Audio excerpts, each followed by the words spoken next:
Salve, salve amigos da Trivela! Mais um programa aqui hoje para falar sobre um assunto muito em alta aqui com campeões que surpreenderam. Claro, a gente tem visto o Leicester aí quase ganhando o título, mas não é a primeira vez que a gente vê um time surpreender e levar a taça. Então a gente vai contar 5 times que já fizeram isso nos últimos 25 anos.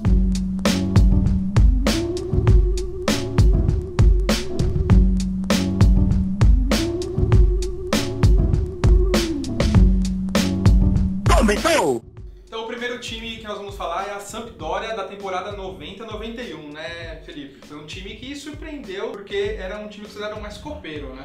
É, um time que tinha alguns valores, jogadores, né? Jogadores muito fortes, entre eles Roberto Mantini, hoje técnico da Inter. Foi um jogador de ataque muito forte, muito técnico, muito habilidoso. Um dos pontos-chave desse time que tinha um treinador muito famoso, né, o Boskov, que era um iugoslavo, né, na época iugoslavo, né, que montou um time que tinha várias referências importantes ali também, né. O ataque era Mantini e Vialli, né, que eram considerados gêmeos do gol, tanto que o Vialli foi artilheiro dessa temporada com 19 gols. Atrás também tinha jogadores importantes como o Toninho Cerezo, o Vierkuv, que eu nunca sei falar o nome desse cara, mas ele é italiano, mas tem um nome russo, né? Tanto que ele era apelidado entre os italianos de como o russo. E no gol, um personagem famoso para os brasileiros, né? Famosíssimo.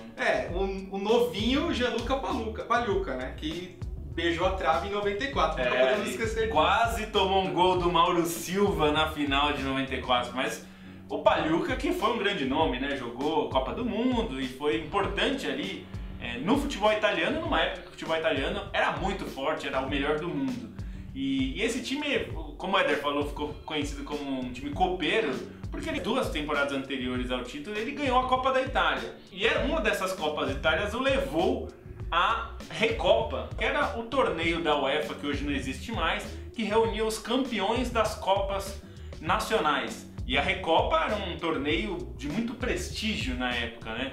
E aí, por causa disso, o time ganhou essa fama de ser muito bom no mata-mata, que a gente já viu vários times no Brasil, provavelmente você lembra de algum que era muito forte no mata-mata, mas na liga, nos pontos corridos, não era grande coisa. E até essa temporada 90-91, quando o time teve maior número de vitórias em casa, maior número de vitórias fora, maior número de vitórias total no campeonato, só perdeu uma partida fora de casa, então esse time foi regular e mereceu o título do Calcio 90-91.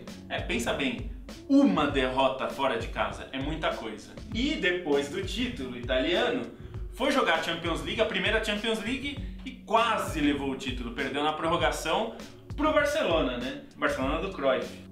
Foi uma pena, um time que merecia. Curiosamente, o Toninho Cerezo, que era um dos personagens mais importantes desse título, acabou jogando o Mundial de Clubes naquele fim de ano, já pelo São Paulo, e acabou ganhando do Barcelona, dando uma certa vingança ali, né? Os anos 90 tiveram algumas surpresas bem interessantes. Na Alemanha, o Kaiserslautern, que hoje nem está mais na primeira divisão, surpreendeu o poderoso Bayern de Munique e levou a taça para casa. Subiu da segunda divisão, foi para a primeira, e o principal objetivo do time assumido isso, era não ser rebaixado.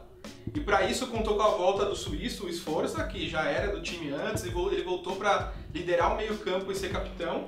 E também quiseram fazer uma aposta num jovem de 20 anos que jogava a terceira divisão da Alemanha, um tal de Michael Ballack. É um dos poucos jogadores da Alemanha Oriental, né? E tem uma história curiosa também do Kaiserslautern, que o time, quando ficou com um dinheirinho, e aí naquele ano de 95, eles resolveram contratar um meia promissor canhoto do Grêmio chamado Arilson. Vocês lembram do Arilson? Não deu muito certo, e não só não deu muito certo, como foi rebaixado para a segunda divisão.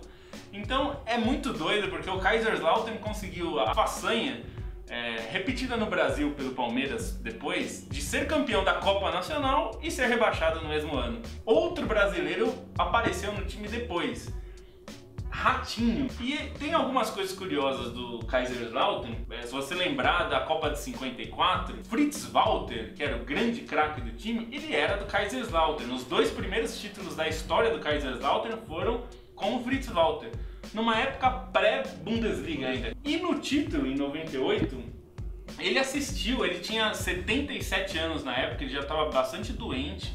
E ele tinha até uma doença na época um pouco grave. E a mulher, ele não conseguia ver todos os jogos. Então ele pediu pra mulher, no dia do título... pra ele não ficar muito nervoso. Pra ele não ficar nervoso, ele tinha bronquite e era muito complicado nessa idade. Ele pediu pra mulher gritar, comemorar os gols. E aí, quando comemorou os gols, ele ficou tão feliz que pouco tempo depois ele se curou da doença. Então, e ela comemorou 4 gols. 4 gols. Nesse jogo, o time foi campeão em cima do Wolfsburg. Outro time que entra nessa lista, meio mais ou menos assim, mas foi uma surpresa, foi o La Coruña na temporada 99 e 2000. O time que já vinha batendo na trave, mas conseguiu conquistar o título da Liga das Estrelas, né, Felipe?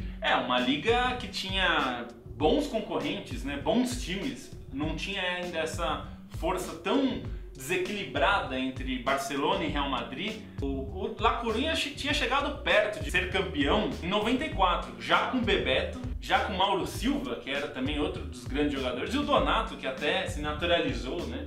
E naquele ano de 94, o Barcelona estava disputando o título ponto a ponto com o Deportivo, e aí na última rodada ali o Deportivo precisava vencer o Valência em casa. O jogo estava 0 a 0 e aí aos 44 minutos do segundo tempo, um lance que ficou muito famoso, até um pouco injusto, com o Bebeto, que teve um pênalti. Ele não era o batedor oficial, mas ele era o jogador, a estrela do time em campo, não bateu o pênalti. O Djukic, que foi quem cobrou, perdeu o pênalti. O time continuou no 0 a 0, perdeu o título. E ali ficou uma certa frustração, porque o La Coruña era um time historicamente de segunda divisão. E ali naqueles anos 90 o time tinha ficado forte e perdeu a chance de ser campeão. Muita gente achou que o time não seria campeão depois. Mas com a chegada de outros caras como o Djalminha, isso acabou acontecendo. Esse time campeão tinha Songo no gol de 3 Copas do Mundo pro Camarões, tinha Donato... Mito dos videogames, né? Sim, isso é verdade. Tinha Donato, tinha Flávio Conceição, tinha Djalminha, tinha no ataque Fran e Roy Mackay. Então o La Coruña montou um time forte para conseguir esse título espanhol que vinha desde 94 batendo na trave. O Djalminha chegou causando muito impacto no time, né? Ele era um meia muito criativo e até teve atuações muito marcantes, fazendo golaços e contra os grandes times da Espanha. Então aquele La Coruña se tornou um time forte, inclusive na Champions League. Se tornou um time constante na Champions League, aparecia há muitos anos ali nos final dos anos 90 e principalmente nos anos 2000, quando aumentaram as vagas. Protagonizou até anos depois uma virada das mais épicas que já existiram contra o Milan em 2004, quando perdeu de 4 a 1 em Milão, ganhou de 4 a 0 em casa, mas isso já foi depois, mas com alguns jogadores que herdaram um pouco desse time, né? E isso só prova que o principal jogador, entre aspas, do Deportivo era o Riazor, né? O estádio. O time sempre vencia em casa, sempre vencia bem. Inclusive, nesse campeonato, venceu o Real Madrid por 5 a 2 em casa. Jogo que o Djalminha meteu uma lambreta no Raul e o Raul foi... pouco abusado. O Raul foi tirar satisfação com ele, que eu faço gol e você faz lambreta. E o Djalminha, eu sou goleiro, eu faço o que eu quiser. Inclusive, ele fez um gol de falta nesse jogo. Então, tá aí o Deportivo La Coruña, time do Djalminha, que ganhou o Campeonato Espanhol em 2000. Campeonato Português. Quando você pensa em Campeonato Português, praticamente só 3 times levam. Sporting, que agora está disputando de novo, o Porto e o Benfica. Essa história foi quebrada em 2001, na temporada 2000-2001, com o Boa Vista, que conseguiu desbancar os times grandes para levar a taça para casa, que é em Lisboa também. Na verdade, só 5 times conquistaram o Campeonato Português na história, né? Além dos 3 que você falou, o Belenenses em 1946 e o Boa Vista na temporada 2001. Ficou 1 ponto só na frente do Porto, com 77. Uma campanha que tinha Ervin Sanches, se você lembrar, e nas eliminatórias de 94, a primeira derrota da história da seleção brasileira nessa competição foi para a Bolívia, do Ervin Sanches, chamado de Platini. Ele tá rindo aí, mas é verdade, chamavam o cara de o Platini boliviano. Ele virou técnico, né? Ele virou técnico, a gente não sabe se ele vai virar dirigente um dia, mas se virar dirigente é melhor tomar cuidado. O negócio de Platini gosta de uns afagos financeiros aí. Tinha o volante Petit, também, que era muito importante no time. E tinha o goleiro Ricardo, né? Goleiro que defendia pênalti sem luvas. Goleiro que jogou a Eurocopa de 2004 por Portugal, né? Naquela Eurocopa famosa, Portugal conseguiu perder da Grécia.